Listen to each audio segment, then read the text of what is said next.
அது எப்படிங்க நீங்க சொல்லுவீங்க எல்லா வகை மாட்டுக்குமே இந்த ஒரு மிஷினே செட் ஆகும்னு? பிரீடை பொறுத்து காம்பு சைஸ் மாறுமே, அது எப்படி செட் ஆகும்? கையில கறக்கும் போது பால் முடியறது எனக்கு தெரியும், நான் மிஷின் போடும்போது பால் முடியறது எனக்கு எப்படி தெரியும்? அது மடியிலேயே இருக்கும்போது ரத்தம் கீதம் அதுல வந்துடாதா? மிஷினால எப்படிங்க கண்ணு குட்டி குடிக்கிற மாதிரி கறக்க முடியும்? இதெல்லாம் நம்புற மாதிரியா இருக்கு.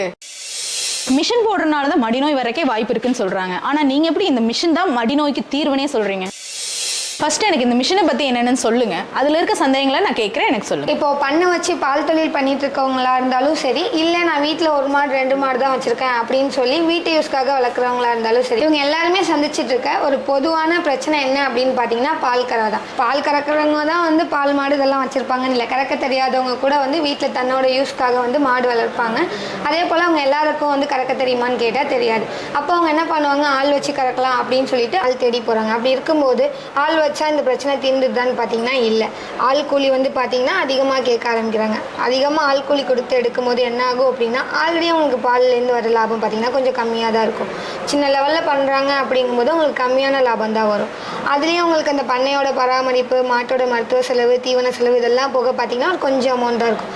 அதே இவங்க ஆள் கூலியாக கொடுத்துட்டாங்க அப்படின்னா அந்த பண்ணையில் லாபம்ன்ற ஒரு விஷயம் இல்லாமலே போயிடும். ஸோ அப்போ அந்த பண்ணை வந்து லாபகரமாக இயங்காது. இதை தாண்டி பார்த்தீங்கன்னா நீங்கள் மேன் பவர் போகும்போது எல்லா நாளுமே அவங்க வந்து உங்களுக்கு கறந்து கொடுப்பாங்களா அப்படின்னு கேட்டால் மாட்டாங்க. அந்த பட்சத்தில் பார்த்தீங்கன்னா உங்களுக்கு அந்த பால் கறவை ஸ்டாப் ஆகும். இதனால் டிலே ஆகிறதுனால உங்களோட வாடிக்கையாளர்கள் வேறு இடத்துக்கு போகலாம். இந்த மாதிரி வந்து பார்த்தீங்கன்னா உங்களுக்கு உங்களோட பண்ணையை அடுத்த லெவலுக்கு கொண்டு போகிறதுக்கு நிறைய தடங்கள் ஏற்படுத்துறதுக்கான சான்சஸ் எல்லாமே இந்த மேன் பவரில் இருக்குது. மாட்டோட வகையை பொறுத்து காம்பு சைஸ் மாறும். இப்போ கை கறவைனா எனக்கு அதை பற்றி கவலை கிடையாது, நான் கறந்து போட்டுட்டு போயிடுவேன். இப்போ மிஷினை போடும்போது இது எப்படி ஒரே மிஷின் சின்னதோ பெருசோ எல்லா வகை காம்புக்குமே இது செட் ஆகிடுமா? இப்போ நீங்கள் கை கறவை பற்றி கவலை இல்லைன்னு சொல்கிறீங்க, ஆனால் அது கண்டிப்பாக தப்பு. இப்போ கை கறவையிலுமே பார்த்தீங்கன்னா ஒரு சில மாட்டோட காம்பு நல்லா சாஃப்டாக இருக்கும். இப்போ நம்ம ஸ்டார்ட் பண்ணும்போது இப்போ ஒரு 5 மாடு இருக்குன்னு வச்சுக்கோங்களேன். ஃபஸ்ட்டு மாட்டை கறக்கிற ஸ்பீட்லேயே நீங்கள் 5வது மாட்டை கறக்க மாட்டீங்க. மாட்டு கறக்க பார்த்தீங்கன்னா மேன் பவருக்குமே அவங்களோட எனர்ஜி லெவல் கம்மியாகும். அப்போ மாட்டில் கறந்து மொத்த பாலையும் எடுத்துறாரு அப்படின்னா அந்த 5வது மாட்டோட மடியிலேயே ஒரு ஃபுல் பாலை எடுத்துருப்பாருங்கிறது சந்தேகம் தான். அவரோட பால் வரல அப்படின்னா விட்டுடுவார். அப்போது மாட்டோட மடியில் பால் தங்குறதுக்கு சான்சஸ் இருக்குது. இதுவே நீங்கள் மிஷினரிஸ்னு வந்துட்டீங்க அப்படின்னா மாட்டோட மடியில் பால் தங்குற பிரச்சனை இருக்காது. கேன்லேருந்து பல்சட்டர் மூலயமா மசாஜ் பண்ணி போகிற ஏர் தான் உங்களுக்கு மாட்டோட மடியில் அந்த கறக்கிற ப்ராசஸை பண்ணி அந்த பாலை எடுத்து கொடுக்குது. அவங்க கேட்ட மாதிரி ஒவ்வொரு ப்ரீடை பொறுத்தும் அதோட காம்பு சைஸ் வந்து சின்னதும் பெருசுமாக வந்து மாறும். இப்போ ஒரு சில மாட்டுக்கெல்லாம் பார்த்தீங்கன்னா காம்பு வெறும் இந்த 1/2 இன்ச் சைஸில் தான் இருக்கும். இப்போ 1/2 இன்ச் இருக்குது அப்படின்னா நல்ல காம்பு உள்ளே போய் இந்த ஏர் மூலயமா இது வந்து மடியில் போய் இது லாக் ஆகும். இதுவே காம்பு கொஞ்சம் பெருசாக மொத்தமாக இருக்குன்னா டேரெக்டாக இப்படி நமக்கு அந்த காம்புலேயே லாக் ஆகும்.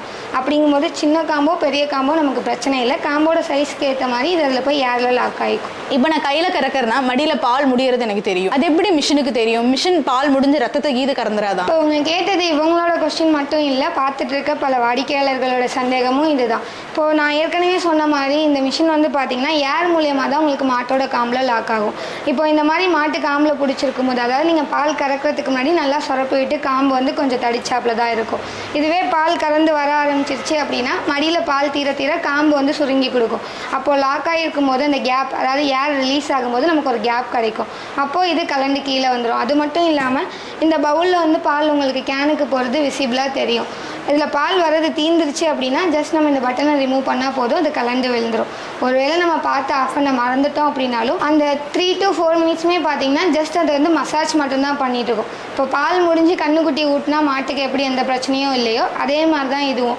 ஜஸ்ட் உங்களுக்கு மசாஜ் பண்ணி கொடுக்கும். அதனால் ரத்தம் வரதோ அந்த மாதிரி எந்த கம்ப்ளைண்ட்டும் இருக்காது.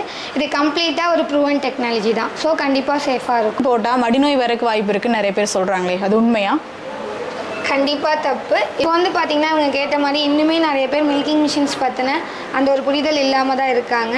நீங்கள் கைக்கறவையோட கம்பேர் பண்ணும்போது, நான் கைக்கறவை இங்கே குத்தம் சொல்ல, அதை விட கம்பேர் பண்ணும்போது உங்களுக்கு மிஷின் கறவை வந்து பெட்டராக தான் இருக்கும். எப்படின்னு கேட்டிங்கன்னா, இப்போ மடிநோய் வரதுக்கான ரீசன் என்னென்னு பார்த்தீங்கன்னா, இப்போ நீங்கள் கரெக்டான டைமில் அந்த காலையிலையும் சாயங்காலம் மாடு கறந்தாகணும். அந்த டைமில் நம்ம எந்த வேலை இருக்கோ இல்லையோ பால் கண்டிப்பாக கறந்தாகணும்.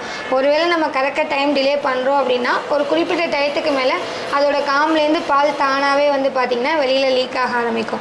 அந்த மாதிரி அது படுத்திருக்க மாட்டு கொட்டகையிலையோ இல்லை கீழேயோ தரையிலேருந்தோ ஒழுகும் போது அந்த கீழே உள்ள பாக்டீரியாஸோ ஏதோ அந்த காம்போட துவாரங்கள் வழியாக உள்ளே போணுச்சுன்னா மடிநோய் வரதுக்கான இன்ஃபெக்ஷனை ஏற்படுத்துகிற சான்சஸ் இருக்குது. இப்போ ஒருவேளை நீங்கள் ஆள் வச்சு கறக்குறீங்க, இல்லை வெளியிலேருந்து யாரோ வந்து இதை கறந்து பால்காரர் எடுத்துகிட்டு போகிறாரு, ஆனால் அவங்க வந்து ஃபுல்லாக எல்லா பாலையும் கறக்கலை, இல்லை ஆன் டைமுக்கு வந்து கறக்காமல் மடியில் பால் தங்குது அப்படின்னா மாட்டுக்கு மடி வீக்கமோ இல்லை மடிநோயோ வர்றதுக்கான வாய்ப்பு அதிகபட்சம் இருக்குது.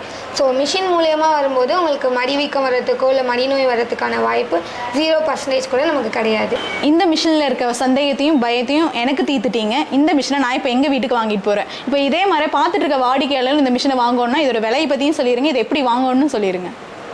இப்போ நம்ம எம்டிஎம்ல இருக்க மில்கிங் மிஷின்ஸ்லேயே வந்து பார்த்தீங்கன்னா இந்த நானோ மில்கிங் மிஷின் தான் ரொம்ப ஸ்பெஷலான மிஷின். இப்போ இந்த மிஷினுக்கு நம்ம ஆஃபரில் 1/2 HP மோட்டருக்கு பதிலாக 3/4 HP மோட்டர் அண்ட் பம்பை ஃப்ரீயாகவே கஸ்டமைஸ் பண்ணி கொடுத்துட்ருக்கோம். அதனால் இந்த மிஷின் பார்த்தீங்கன்னா ஒரு 2லேருந்து 5 மாட்டுக்குள்ளே வச்சுருக்கவங்க அவங்க பண்ணி அடுத்த கட்டத்துக்கு கொண்டு போகிறாங்க அப்படின்னாலுமே ஒரு 10 மாடு வரைக்கும் இது சப்போர்ட் பண்ணி கொடுக்கும். மிஷினோட விலை பார்த்தீங்க அப்படின்னா எந்த ஒரு நிறுவனத்துலையுமே கொடுக்க முடியாத ரொம்ப கம்மியான விலைக்கு தான் நம்ம கொடுத்துட்ருக்கோம். அதுலேயும் வந்து பார்த்தீங்கன்னா இப்போ சிறப்பு தள்ளுபடியெலாம் போக 20,000 ரூபாய்க்கும் ரொம்ப கம்மியான விலையில் ஆஃபரில் இப்போ இந்த மிஷினை நம்ம கொடுத்துட்ருக்கோம். ஒரு மிஷின் வாங்குறீங்க அப்படின்னா அடுத்து நம்ம கவலைப்பட வேண்டியது அதை பற்றின ஸ்பேர்ஸ்க்காக தான். அதையுமே வந்து நம்ம மிஷினோடவே ஒரு செட் கொடுத்துறோம். அடுத்து 2-3 வருஷத்துக்கு உங்களுக்கு ஸ்பேர்ஸ் பற்றின கவலையே தேவையில்லை. ஒரு பல்செட்டர், 4 லைனர், ஒரு கிளா, ஒரு வேக்கம் டேங்க் லிட்டுன்னு சொல்லிட்டு ஒரு 6,500 ரூபாய் மதிப்புள்ள ஸ்பேர்ஸை இந்த மிஷின் கூட நம்ம ஃப்ரீயாக கொடுத்துட்ருக்கோம். அது மட்டும் இல்லைங்க, நம்ம எம்டிஎம்லேருந்து பார்த்துட்டு கால் பண்ணுற முதல் 20 வாடிக்கையாளர்களுக்கு ஸ்பெஷல் சஸ்பென்ஸ் கால் ஆஃபரும் இருக்குது. அது கூட சேர்ந்து ஃப்ரீ டெலிவரியும் இருக்குது. ஸோ இந்த ஆஃபரை மிஸ் பண்ணிடாமல் ஸ்க்ரீனில் தெரியுற இந்த நம்பருக்கு கால் பண்ணி உங்களோட ஆர்டரை நீங்கள் புக் பண்ணிக்கோங்க. நன்றி, வணக்கம்.